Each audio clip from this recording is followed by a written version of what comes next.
আমাদের মধ্যে অদ্ভুত একটা সাইকোলজি কাজ করে, যার মাথা মুন্ডু কিছুই নেই। তবুও আমরা এর ধারক আর বাহক হয়ে চলেছি। প্রায় শুনি, আমার ছেলে জল গড়িয়ে খেতে জানে না, আমার মেয়ে তো জীবনে মাছ ছাড়া ভাত খেতেই পারে না, আমার ছেলেকে বাজারে পাঠালে বেগুনের বদলে পটল আনবে বলেই গর্বের হাসি, আমার মেয়েকে চা করতে বললে ও হাত পুড়িয়ে ফেলবে, তারপরেও একই গর্বের হাসি হাসেন কিছু মহিলা। সবাই সব পারবে এমন নয়, না জানা বা না পারাটা দোষের নয়, কিন্তু না পারা নিয়ে এত গর্ব করে কি করে মানুষ? আমার সন্তানকে খুব আদরে মানুষ করেছি, এসব কিছুই শেখায়নি। আদরে মানুষ করা মানে তাকে অকর্মণ্য করে তোলা নয়। আমার ছেলেকে আমি রান্নাঘরে ঢুকতেই দিইনি।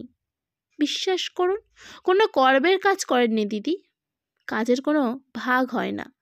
আমি বরং গর্ব করে বলতে পারি, আমার 15 বছরের ছেলে আমায় চিড়ের পোলাও, ম্যাগি, চা করে দেয় আমি কাজ থেকে ফেরার পর।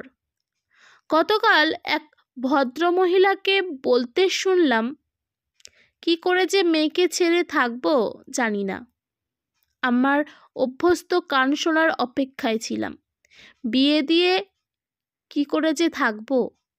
কিন্তু আমাকে অবাক করে দিয়ে মহিলা বললেন, হায়ার স্টাডিজের জন্য বাইরে যাবে মেয়ে, 3 বছরের জন্য, বাড়িটা ফাঁকা ফাঁকা লাগবে। যদিও ওকে নিয়ে এমনিতে চিন্তা নেই, ওকে আমি সব কাজ শিখিয়েছি। ঠিক ঠিক এভাবেই শুনতে ভালো লাগে। পারা নিয়ে গর্ব করতে হয়, না পারা তো অক্ষমতা, সেটা নিয়ে 32 পাটি বিকশিত করে গর্ব করার কিচ্ছু নেই।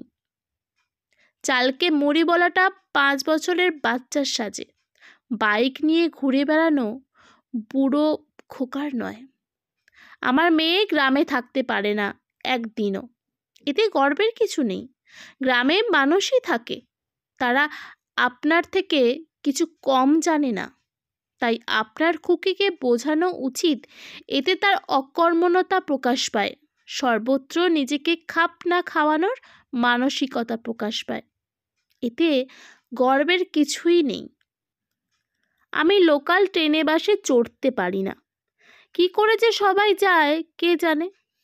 কেন ভাই, কেন ভাই, আমরা যারা রোজ যাতায়াত করি তারা গরু ছাগল?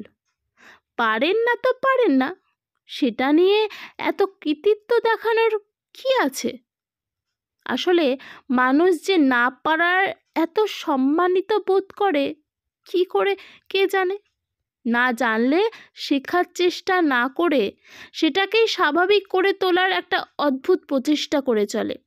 এই মানসিকতা আর কতদিন বয়ে চলবে কে জানে।